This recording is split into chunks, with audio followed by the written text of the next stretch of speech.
Stay ready, Brother Nard. We're ready, Your Honor. You may proceed.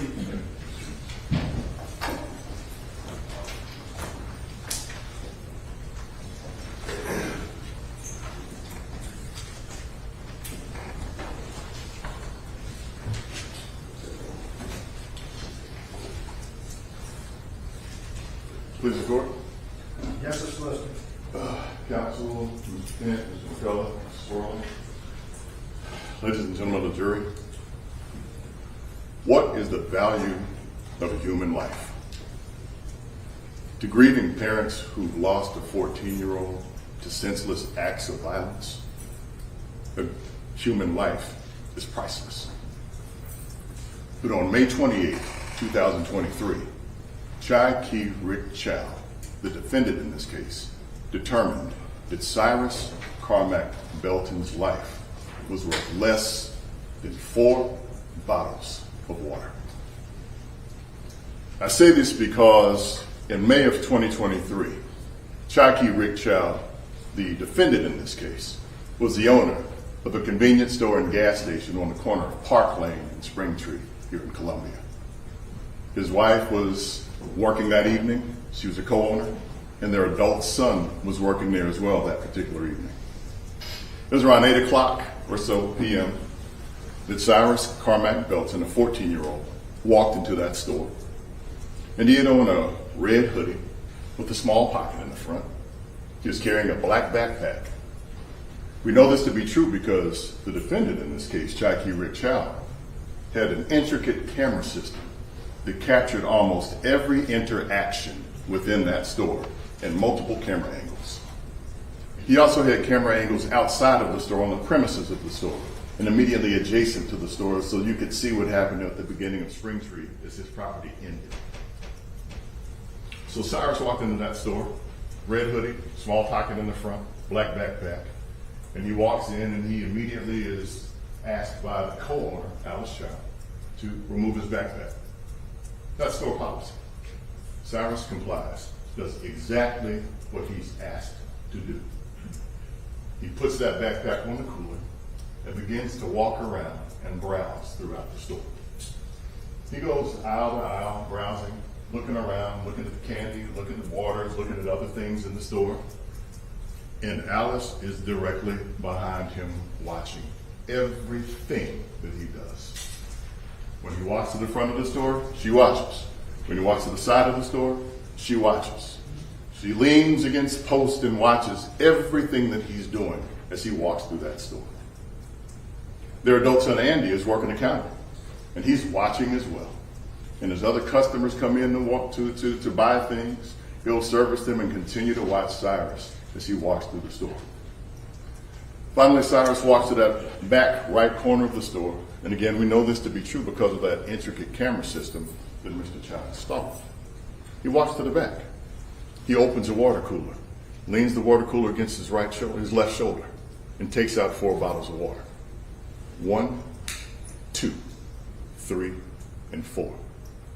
And after a second, he pauses and methodically puts all 4 water bottles back into that cooler. 1, 2, 3, and 4. He closes the cooler and begins to walk back towards the front of the store. And it's at that point that the verbal confrontation begins. And I say confrontation because Cyrus said nothing. The co-owner of the store, Alice Chow, asked if he needed help and eventually accused him of stealing water, told him to empty his pockets. The adult son Andy, who was watching, said the same thing. You took some water. Give us back the water. Cyrus said, I took nothing. I didn't take anything. I didn't take anything.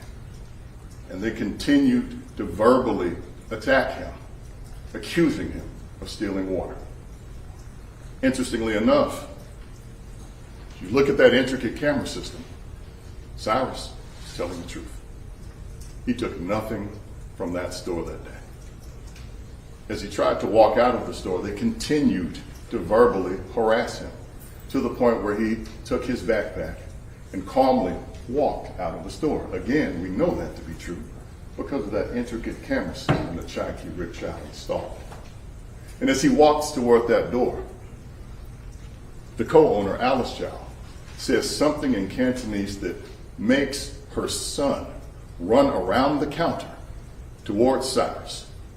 And then Chai Ki Rick Chow, the defendant in this case, comes from out of an office in the convenience store, armed with a .45 caliber Glock pistol, and follows Cyrus out of that store. Cyrus walks out of the store, takes a right, slowly, and hears them yelling, running after him. Turns to see, and again, the camera system shows these things, and he takes off running. Cyrus tries to run through the parking lot to the point to where he runs out of his Air Force One Nike shoe. Runs out of his shoe. Doesn't turn around to pick it up because you have an adult male running behind you with a .45 caliber Glock pistol who has falsely accused you of stealing. So he runs. He drops 2 cell phones out of his pocket. We know this to be true because there are witnesses who we expect you'll hear from who'll talk about how they had to throw on brakes to keep from hitting them as they ran across traffic. We know this to be true because of that intricate camera system that he installed. He drops 2 cell phones. One belonged to him, one to his mother. Doesn't turn around to pick up one of those cell phones. Continues to run, falls down, gets back up running, falls again, busts his shin, drops the backpack, keeps running. In total, Chai Ki Rick Chow and his son chased Cyrus Carmack-Belton over 130 yards off of their property onto a public road in Columbia, South Carolina. And eventually, after Cyrus fell a couple of times, Chai Ki Rick Chow fired the fatal shot, which ended his life. Folks, 130 yards is a football field. No, in fact, it's a football field goalpost to goalpost plus 10 yards. Ladies and gentlemen of the jury, I'm Byron Gibson, the 5th Judicial Circuit Solicitor, and I, along with Dale Scott, Stephanie Taylor, and Weston Leifer, represent the state of South Carolina. So for the next few minutes, I'm going to give you a little bit more of a roadmap of what this case entails, what our position is in this case, and what we believe we can prove, as well as give you an idea of what to expect from the court and how this proceeding will run for the next several days. Now, I mentioned to you a moment ago that when Cyrus walked into that store, he was wearing a red hoodie and a pocket in the front, black backpack. Unbeknownst to the Chow family, to Chai Ki Rick Chow, to Alice Chow, or to Andy Chow, he had a pistol in the front pocket of that hoodie. Unbeknownst. They didn't know. We know that to be true because that video will confirm all of those things. Confirm that he walked around the store, had a conversation with them. At no point did he ever threaten them. At no point did he ever curse them when he was being falsely accused. He didn't spit on them. He never attacked them. He calmly walked through the store and calmly denied stealing anything from that store, which again was true. The truth in this case is that Cyrus did what you'd expect an adult to do in that case. He walked away. He tried to create distance every time he was confronted. But for some reason, Chai Ki Rick Chow wouldn't believe him. He couldn't believe him for some reason, although the evidence will show that he took nothing from that store. The evidence will show that after they chased him out of his shoe, dropping phones around down Springtree Road, after he tripped over a curb, fell, dropped his backpack, we believe that gun spilled out of that pocket. And within moments after that gun spilled out of that pocket, that man shot Cyrus Carmack-Belton in the back with a .45 caliber pistol. Now, we believe evidence will show that soon after EMS and others came on the scene. Rick Chow tried to say, hey, I was defending my son. But the interesting thing about this process is that you're going to have an opportunity at the end of this case, that you've heard all of the evidence from this witness chair, to assess what you've learned and what you've heard. You get a chance to assess that, and I'll ask as you start asking those questions that bounce around in your head. In what world do you get to falsely accuse a 14-year-old of stealing, chase a 14-year-old 130 plus yards down a road while you're armed with a pistol, shoot that person in the back, then claim you're defending your son? Folks, it's for that senseless act, for that ridiculous act, for that heinous act that Rick Chow, the defendant in this case, has been charged and indicted with the crime of murder. And it's for that crime that we, the prosecution, Dale Scott, Stephanie Taylor, and Weston Leifer, will be asking that you return a verdict of guilty at the appropriate time. Now, as prosecutors, we have something that's called the burden of proof. And what that means is we have to prove beyond a reasonable doubt that Rick Chow murdered Cyrus Carmack-Belton. Now, reasonable doubt in South Carolina, our courts have defined it a couple ways, and I'll explain those to you. Reasonable doubt is the amount of doubt that causes a reasonable person to hesitate to act. The amount of doubt that causes a reasonable person to hesitate to act. There's an alternative definition that says that if you are firmly convinced of a defendant's guilt, then at that point they are guilty of a crime. But that's for you all as the jurors to decide. Now, as was mentioned a few moments ago, Judge Taylor is the judge of the law. And you've got to take the law as he gives it to you. So at the appropriate time, he'll advise you of the definition of reasonable doubt and every other legal standard and every other thing about the law that you're going to need to know. He'll advise you of those things at the end of the case at the appropriate time. But the cool thing about this process, just as he said, is that as Judge Taylor is the judge of the law, you guys are the judges of the facts. And you get to determine based on what you hear from this witness chair and the evidence that you observe, you get to determine what actually happened in this case. So you're probably asking, all right, well, how am I supposed to do something like that? How am I judging people about, as a witness? I suggest to you that just as you are judging my credibility and believability right now, that's a skill that you've developed over all these years that you've been walking this earth. I suggest to you that when you parked your cars this morning, you didn't leave your common sense in the parking lot. That's what you're using to assess credibility and believability. And that's what you'll be doing with each of the witnesses that comes up here. You'll judge that. You'll talk. You'll have an opportunity to determine if they had motive to say what they say, if they could observe the actual things that they're saying they observed. If they have some reason to change or to try to tell a story in a way that's going to help them. You'll get a chance to make those determinations at the appropriate time. And we'll ask that you do that. A couple moments ago, each of you guys took an oath to well and truly try the facts of this case. And what that essentially means is that you got to try the facts of this case, not some stuff that you may have heard out there, not some preconceived notions, not some ideas that you may have, but from the evidence that you hear in this jury room this week in this case.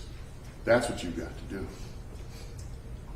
Folks, I ask that you resist the urge to turn this trial into some type of commentary about youth and guns, because it's not about that. It's about a grown man who falsely accused a 14-year-old of stealing, chased him down the road while armed with a pistol, shot him in the back, and then claimed he's defending his son. That's what this case is about. And ultimately, those are the decisions that you'll have to make at the end of this case. Now, I expect that you're going to hear from several different types of witnesses this week. Some are going to be what we call lay witnesses, just people who just happened to be driving up and down Spring Tree Road that day. Folks who saw what happened. Folks who watched the Chows chase Cyrus across the street and shoot and kill him. We expect they'll have different vantage points, seeing things in different ways, but you'll have an opportunity to listen to them and assess what they saw. You'll hear from law enforcement, first responders, people who saw what happened and talked to witnesses out there on the street immediately after it happened. Some body cam, meaning the body cameras that they're wearing when they're talking. You'll see some of those things. Take that information. You'll also have an opportunity to hear from a few experts. And judge will explain to you what experts are and what expert testimony is and how you weigh expert testimony. Again, take the law as he gives it to you. And take the law from experts and determine if they have the ability to testify about the things that they say that they know, and how they came upon this information, and if this information was paid for. Ask yourselves those questions at the appropriate time. Now, folks, you're going to hear about 3 types of evidence. I'm wrapping this thing up. I don't want y'all to get sick of me this early in the week. There are going to be 3 types of evidence you're going to hear about. One is direct evidence. Second is circumstantial. Third is stipulations. Direct evidence is evidence that you can see, that you can touch, that you can feel, and sometimes even smell. Circumstantial evidence is evidence that you can infer exists based on a series of facts. All right? Evidence that you can infer exists based on a series of facts. So, example, we're sitting in here, South Carolina, it's probably going to be 80, 90 degrees with 100% humidity. If you walk out here at lunchtime and you see snow outside, it's 12 degrees outside. You see icicles hanging off of the different the posts and all that kind of stuff. You see a snowplow going through here. You see penguin tracks and maybe a polar bear walk by. You are in this room with no windows all day, but you can infer that it snowed because you see all of the evidence of snow. That's circumstantial evidence. It's just as good as direct evidence if you, the jury, determine that you believe that that's what took place.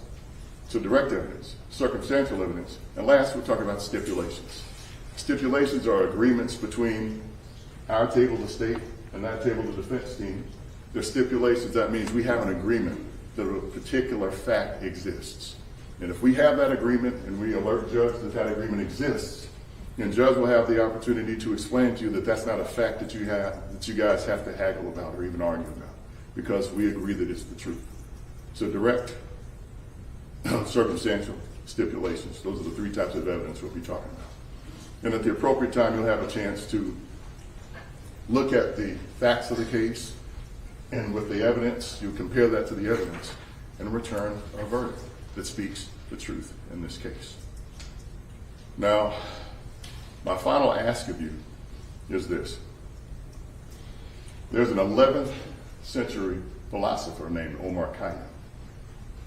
And one thing that he wrote back then was, "The moving finger writes, and having writ moves on.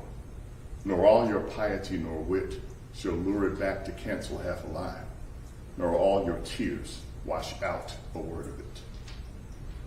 Now, I know y'all are looking at me kind of like, what is this dude quoting some 11th century philosophy for? I'll tell you that at the end of this case, I will explain to you why something written back in the 1100s and 1200s rings so true today in this courtroom in 2026 about a case where that man murdered a 14-year-old in 2023. So folks, remember what we've talked about and ask yourselves one last question. What is the value of a human life? Thank you.